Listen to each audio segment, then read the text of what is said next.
Crypto gaming या जिसे हम गेम फाई भी कहते हैं, आजकल एक बहुत ही दिलचस्प और तेजी से बढ़ता हुआ क्षेत्र है।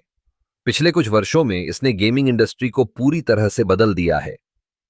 पहले गेम्स सिर्फ मनोरंजन का एक साधन थे, लेकिन अब वे निवेश और आय का एक नया स्रोत बन गए हैं। आप सोच रहे होंगे, ये गेम फाई क्या है?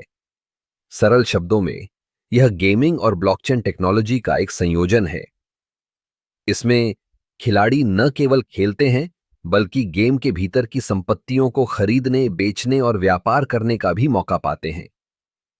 जैसे कि एनएफटी, जो डिजिटल संपत्तियों का प्रतिनिधित्व करते हैं, अब गेमिंग में एक महत्वपूर्ण भूमिका निभा रहे हैं। उदाहरण के लिए, एक्सी इन्फिनिटी जैसे गेम्स ने खिलाड़ियों को अपनी खुद की डिजिटल क्रिएचर को पालने और उन्हें लड़ाने का मौका दिया।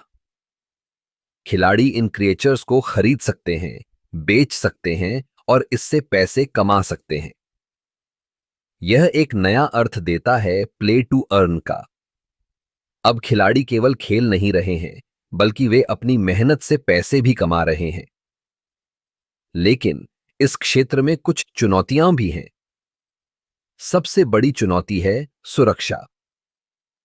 क्रिप्टो करेंसी और एनएफटी के साथ धोखाधड़ी के मामले बढ़ रहे हैं। खिलाड़ियों को सतर्क रहना चाहिए और अपनी संपत्तियों की सुरक्षा सुनिश्चित करनी चाहिए। इसके अलावा गेमिंग की दुनिया में स्थिरता भी एक बड़ा मुद्दा है। कई गेम्स में मूल्य में उतार चढ़ाव होता है, जिससे खिलाड़ियों को नुकसान हो सकता है। फिर भी गेमफाई का भविष्य उज्जवल नजर आता है। कई बड़े गेमिंग स्टूडियोज अब इस दिशा में कदम बढ़ा रहे हैं। वे नए और रोमांचक गेम्स विकसित कर रहे हैं, जो ब्लॉकचेन टेक्नोलॉजी का उपयोग करते हैं।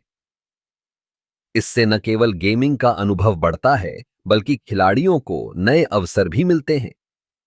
इस क्षेत्र में एक और दिलचस्प पहलू है समुदाय का निर्माण। गेमफाई गेम्स में खिलाड़ी एक दूसरे के साथ जुड़ते हैं, सहयोग करते हैं और एक मजबूत समुदाय बनाते हैं।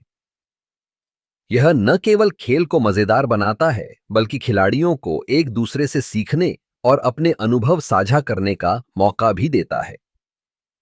अंत में, क्रिप्टो गेमिंग एक नई क्रांति की तरह है। यह न केवल गेमिंग को बदल रहा है, बल्कि यह हमारे आर्थिक मॉडल को भी चुनौती दे रहा है। जैसे जैसे हम आगे बढ़ते हैं, यह देखना दिलचस्प होगा कि गेमफाई कैसे विकसित होता है और यह हमारे जीवन को कैसे प्रभावित करता है।